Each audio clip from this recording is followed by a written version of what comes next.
Hello বন্ধুরা, welcome to Gide online YouTube channel. বন্ধুরা, এখন বর্তমানে গ্রাম পঞ্চায়েতের সমস্ত সার্টিফিকেটগুলো অনলাইনে করা যায় এবং আগের একটা ভিডিওতে আমাদের বলেছিলাম যে গ্রাম পঞ্চায়েতের ইনকাম সার্টিফিকেটটা কিভাবে স্টেপ বাই স্টেপ অনলাইনে আবেদন করতে হয়, কি কি ডকুমেন্টস লাগে এবং সার্টিফিকেটটা হওয়ার পর কিভাবে ডাউনলোড করতে হয়, এ টু জেড এই টপিকে একটা ভিডিও দিয়েছিলাম। তোমরা না দেখে থাকলে নিচের লিঙ্ক থেকে দেখতে পারো। এবার আজকের এই ভিডিওটির মাধ্যমে স্টেপ বাই স্টেপ আলোচনা করব তোমরা কিভাবে অনলাইনে আনম্যারিড সার্টিফিকেটের জন্য আবেদন করবে।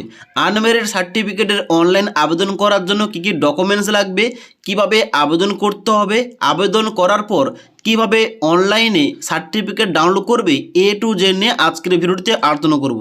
তার জন্য অবশ্যই তোমরা ভিডিওটি না টেনে শেষ পর্যন্ত দেখে নাও। তো আনম্যারিড সার্টিফিকেট কিংবা গ্রাম পঞ্চায়েতের যে কোনো সার্টিফিকেট অনলাইনে আবেদন করার জন্য সবার প্রথম তোমাদের এই অফিসিয়াল ওয়েবসাইটে আসতে হবে, অর্থাৎ wbpms.in। এখানে আসবে, এখানে আসার পর নিচের দিকে আসবে। নিচের দিকে আসার পর এখানে কিন্তু অবশ্যই অনলাইন আবেদন করার জন্য এখানে I would like to apply এখানে চেকমার্ক করবে এবং নিচে প্রসিড অপশানে ক্লিক করবে। প্রসিড অপশানে ক্লিক করার সঙ্গে সঙ্গে তোমাদের সাইন আপ করতে হবে মোবাইল নাম্বার দিয়ে। ওকে, এবার এখানে কিন্তু এন্টার মোবাইল নাম্বারের জায়গায় মোবাইল নাম্বার বসাবে, নিচে জেনারেট ওটিপি অপশানে ক্লিক করবে। জেনারেট ওটিপি অপশানে ক্লিক করার সঙ্গে সঙ্গে তোমাদের ওই মোবাইল নাম্বারে 4 সংখ্যার ওটিপি যাবে। ওটিপিটা এন্টার করার পর নিচে ভেরিফাই অ্যান্ড প্রসিড অপশানে ক্লিক করতে হবে।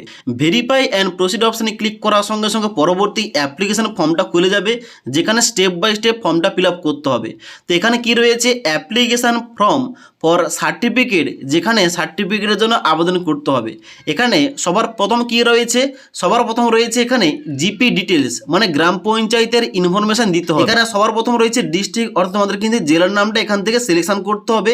তারপর তোমাদের ব্লকের নাম, তুমি যে ব্লকের আন্ডারে বসবাস করছো অবশ্যই তোমাদের ব্লকের নামটা কিন্তু এখান থেকে তোমাদের সিলেকশন করতে হবে। ওকে, তো এখানে তোমরা ব্লকের নামটা সিলেকশন করার পর নিচে রয়েছে গ্রাম পঞ্চায়েত। তুমি যে গ্রাম পঞ্চায়েত থেকে বিলং করো কিংবা তুমি যে গ্রাম পঞ্চায়েতের অধিবাসী, গ্রাম পঞ্চায়েতের নামটা এখান থেকে সিলেকশন করতে হবে।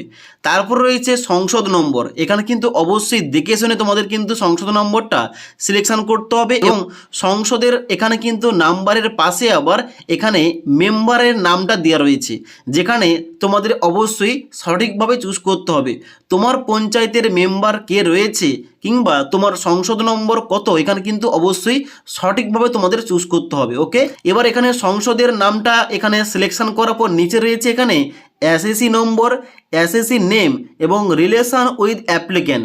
এই ঘরগুলো ডান দিকে রেড কালারের কিন্তু স্টার মার্ক দেওয়া নেই, তাই এইগুলো তোমরা না ফিল আপ করলেও চলবে। তোমরা কি করবে, নিচের দিকে আসবে।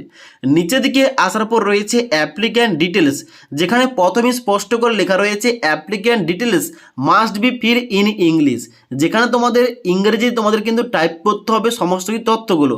এবার তোমরা যদি সার্টিফিকেটটা বাংলায় চাও অবশ্যই কিন্তু এখানে বেঙ্গলিতে চেকমার্ক করে দেবে এবং তোমরা যদি নেপালি ভাষায় চাও এখানে কিন্তু তোমরা নেপালি ভাষায় চেকমার্ক করতে পারো। ওকে, এবার তোমরা যদি ইংলিশে এখানে সার্টিফিকেটটা পেতে চাও এখানে কিন্তু দুটো করে আনচেক করা থাকবে এইভাবে। ওকে, তো সবার প্রথম তোমাদের কিন্তু এখানে স্যালুটেশন চুজ করতে হবে তোমাদের অনুযায়ী। তারপর তোমাদের এখানে অ্যাপ্লিক্যান্ট নেমের জায়গায় যে আবেদন করছে, মানে যার নামে আনম্যারিড সার্টিফিকেটের আবেদন হচ্ছে তার নামটা এখানে এন্ট্রি করতে হবে। গার্ডিয়ান নেমের জায়গায় তার বাবার নাম লিখবে, বাবা না থেকে থাকলে তার মায়ের নাম লেখা যেতে পারে। তারপর রয়েছে এখানে রিলেশনশিপ উইথ গার্ডিয়ানস, অর্থাৎ গার্ডিয়ান নেমের জায়গায় যার নামটা দিয়েছো তার সঙ্গে অ্যাপ্লিকেন্টের সম্পর্ক কি এখানে কিন্তু অবশ্যই সিলেকশন করতে হবে। তো আমি যদি গার্ডিয়ান নেমের জায়গায় বাবার নামটা দিয়ে থাকি এখানে কিন্তু আমি রিলেশনের জায়গায় ফাদার সিলেকশন করব। ওকে, তারপর নিচের দিকে আসবে অ্যাড্রেস, এখানে কিন্তু অবশ্যই তোমাদের অ্যাড্রেসের জায়গায় তোমাদের গ্রামের নাম লিখবে, তারপরে পোস্ট অফিসের জায়গায় পোস্ট অফিসের নাম লিখবে, পুলিশ স্টেশন তোমাদের কি রয়েছে এই ঘরটাই লিখবে। তারপর নিচের দিকে আসবে, এখানে রয়েছে ভিলেজ, এখানে কিন্তু তোমাদের গ্রামের নামটা সিলেকশন করতে হবে। তারপর রয়েছে এখানে পিনকোড এবং ডেট অফ বার্থ। পিনকোডটা দেওয়ার পর এখানে ডেট অফ বার্থ অপশানে ক্লিক করবে এবং একটা ক্যালেন্ডার দেওয়া হবে, এই ক্যালেন্ডার থেকে তোমাদের ডেট অফ বার্থ সিলেকশন করতে হবে। ওকে, তারপর নিচের দিকে আসবে, এখানে বলা হচ্ছে সার্টিফিকেট অ্যাপ্লাই ফর, তুমি কোন সার্টিফিকেটের জন্য আবেদন করতে চাও। তো এখানে কিন্তু অলরেডি রেসিডেন্সিয়াল সার্টিফিকেট এখানে সিলেকশন করা থাকবে আগে থেকে। এবার এখানে কিন্তু অবশ্যই তোমাদের চুজ করতে হবে আনম্যারিড সার্টিফিকেট। যেহেতু আমরা এই ভিডিওটির মাধ্যমে দেখাচ্ছি আনম্যারিড সার্টিফিকেটের জন্য কীভাবে অনলাইনে স্টেপ বাই স্টেপ আবেদন করতে হয়। তো আনম্যারিড সার্টিফিকেট আমি কিন্তু এখানে চুজ করলাম। এবার নিচে কিন্তু মোবাইল নাম্বারটা শো করবে। তোমরা যদি চাও এখানে হোয়াটসঅ্যাপ নাম্বার, ইমেল আইডি দিতে পারো, আর না হলে এই ঘরগুলো ছাড়তে পারো।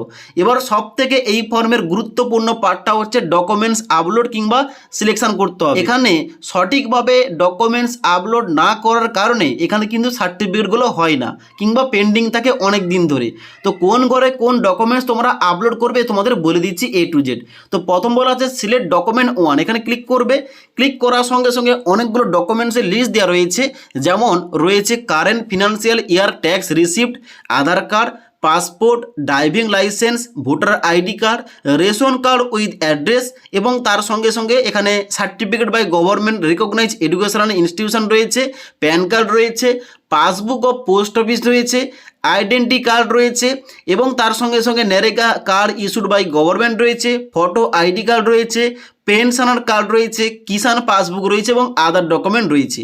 এবার এতগুলো ডকুমেন্টসের মধ্যে তোমরা কি করবে, এখানে কিন্তু সিলেক্ট ডকুমেন্ট 1-এর করে তোমরা আধার কার্ড সিলেকশন করবে। ওকে, আধার কার্ড সিলেকশন করার পর ডান দিকে কি করবে, এখানে ডকুমেন্ট নাম্বার 1-এর জায়গায় তুমি বাম দিকে যে ডকুমেন্টটা সিলেকশন করেছো, মানে আমার ক্ষেত্রে আমি আধার কার্ড সিলেকশন করেছি, তাহলে আমাকে ডান দিকের ঘরে এখানে এই ঘরটায় তোমাদের কিন্তু আধার কার্ডের নাম্বারটা এন্টার করতে হবে। এবার তুমি যদি বাম দিকের ঘরে অন্য কোনো ডকুমেন্ট সিলেকশন করে থাকো, ওই ডকুমেন্টের নাম্বারটা এই ঘরটায় এন্টার করবে। ওকে, এবার ডান দিকে আবার বলা হচ্ছে upload document PDF size maximum 2 MB, মানে আমি যে ডকুমেন্টটা দিয়েছি, যে ডকুমেন্টের নাম্বারটা ইনপুট করেছি, ওই ডকুমেন্টটা 2 MBর মধ্যে PDF ফরম্যাটে এখানে চুজ ফাইল অপশানে ক্লিক করে আমাকে আপলোড করতে হবে। আমার ক্ষেত্রে আমি যেহেতু আধার কার্ড দিয়েছি, আমাকে আধার কার্ডটা 2 MBর মধ্যে PDF ফরম্যাটে এখানে চুজ ফাইল অপশানে ক্লিক করে আপলোড করতে হবে। ওকে, এবার রয়েছে সিলেক্ট ডকুমেন্ট 2, এখানে কিন্তু ক্লিক করবে। ক্লিক করার সঙ্গে সঙ্গে তোমাদের সমস্ত ডকুমেন্টসের লিস্ট সেম টু সেম ভাবে দেওয়া হবে। এবার এখানে কিন্তু তোমাদের অন্য একটা ডকুমেন্ট চুজ করতে হবে। এখানে আধার কার্ড তুমি যদি প্রথমটাই দিয়ে থাকো, এখানে কিন্তু আধার কার্ড দেওয়া যাবে না, এখানে অন্য একটা তোমরা ডকুমেন্ট সিলেকশন করবে। এর মধ্যে এখানে কিন্তু অবশ্যই passport, driving licence, voter ID card, ration card with address এবং অন্যান্য সমস্ত কিছু রয়েছে। এবার এখানে তোমরা চাইলে voter card, ration card, pan card যে কোনোটা তোমরা কিন্তু সিলেকশন করতে পারো। আমি কিন্তু এখানে ভোটার আইডি কার্ড চুজ করলাম। এবার ভোটার আইডি কার্ড দেওয়ার পর আমাকে ডান দিকের ঘরে ডকুমেন্ট নাম্বার 2, এখানে কিন্তু অবশ্যই আমাকে ভোটার আইডি কার্ডের নাম্বারটা এন্টার করতে হবে, এবং তার ডান দিকে 2 MBর মধ্যে আমাকে ভোটার কার্ডের PDFটা আমাকে আপলোড করতে হবে। ওকে, এবার তোমাদের 3 নম্বর রয়েছে কি GS মেম্বার সার্টিফিকেট এবং আদার ডকুমেন্ট। এখানে কিন্তু রেড কালারের স্টার মার্ক দেওয়া নেই, তবে এই ডকুমেন্টটা তোমরা না দিলে তোমাদের সার্টিফিকেটটা সারা জীবনই পেন্ডিং থেকে যাবে কিংবা রিজেক্ট হয়ে যাবে। ওকে, তার জন্য এই ডকুমেন্টটা সবাইকে আপলোড করতেই হবে, এটা না করলে কিন্তু হবে না। এবার এখানে বলা আছে GS মেম্বার সার্টিফিকেট, এখানে ক্লিক করবে। এখানে রয়েছে প্রথম GS মেম্বার সার্টিফিকেট এবং আদার রিলেটেড ডকুমেন্ট। তোমরা কি করবে, এখানে প্রথম অপশান রয়েছে GS মেম্বার সার্টিফিকেট, তোমরা কিন্তু এইটা সিলেকশন করবে। এবার এই যে GS মেম্বার সার্টিফিকেট, এইটা তোমরা কোনখান থেকে পাবে, এইটা পাবেই তোমার গ্রাম পঞ্চায়েত অফিস থেকে। গ্রাম পঞ্চায়েতে তোমাদের যে মেম্বার রয়েছে, ওই মেম্বারের কাছ থেকে এই সার্টিফিকেটটা পাওয়া যাবে। তুমি গিয়ে বললেই হবে যে আমি আনম্যারিড সার্টিফিকেটের জন্য অনলাইন আবেদন করছি, তার জন্য এই GS মেম্বার সার্টিফিকেট লাগছে। এখানে কিন্তু বললেই ওই সার্টিফিকেটটা কিন্তু দেওয়া হবে ওই মেম্বারের তরফ থেকে। ওকে, এবার ওই ডকুমেন্টের এখানে কিন্তু অবশ্যই তোমাদের PDFটা এখানে আপলোড করতে হবে, এবং যদি তার নাম্বারটা কোনো থেকে থাকে এখানে কিন্তু অবশ্যই নাম্বারটা বসাতে পারো।